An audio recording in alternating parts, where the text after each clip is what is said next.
Qosim Nanotov rahmatullohi alayhi bilan bir hinduni molga sig'inadigan oriya deydi, shular oriyalarning bittasini munozaraga olib kelingan ekan.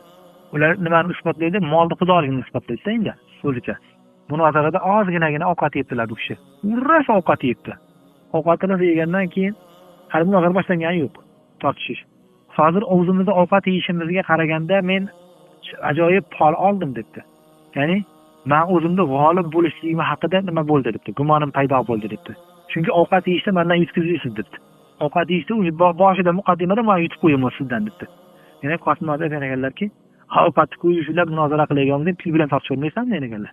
Til bilan munozara qilib, sen ovqat ko'p yeydi deganlar. Biz odammiz, bizning fazilatimiz ovqatni kam yeyishda bo'ladi yani. Insonning fazilati ovqat ko'p yeyishda bo'lmaydi.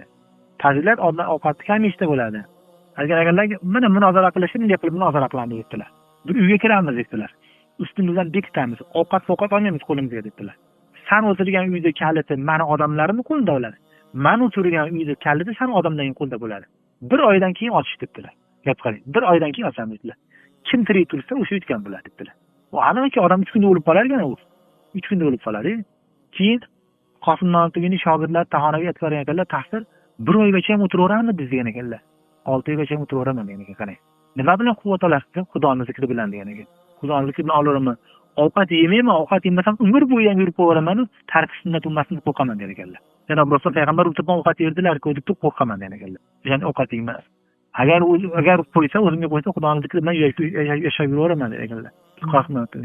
Shuncha payg'ambar alayhisolatu vassalom u nima aytgan gaplari, sizlar ulab ro'za tutmanglar. Janob Rasul o'zlari ulab ro'za tutadilar-ku. Ulab ketaverar ekanlar. O'tar iftorlik, saharlik qilmay. Sizlar menga Xudo taolo ovqat yegizdirib, Xudo ichkizadi. Sizlar bortalang bormi shunga o'xshagan degan ekanlar-da. Ya'ni o'sha nima edi yeb ichkizishda Qosim Nanotov o'sha ham zikrda quvvati edi ekanlar. Ma'naviy ovqatlar, masalan, oldidagi dasturxon kilo yeb qo'ymasdi, yemasdilar. Lekin o'sha Allohning yodi bilan yuraverardilar. Dunyoni hammasini Xudoning yodida ushlab turishga misol qiladi.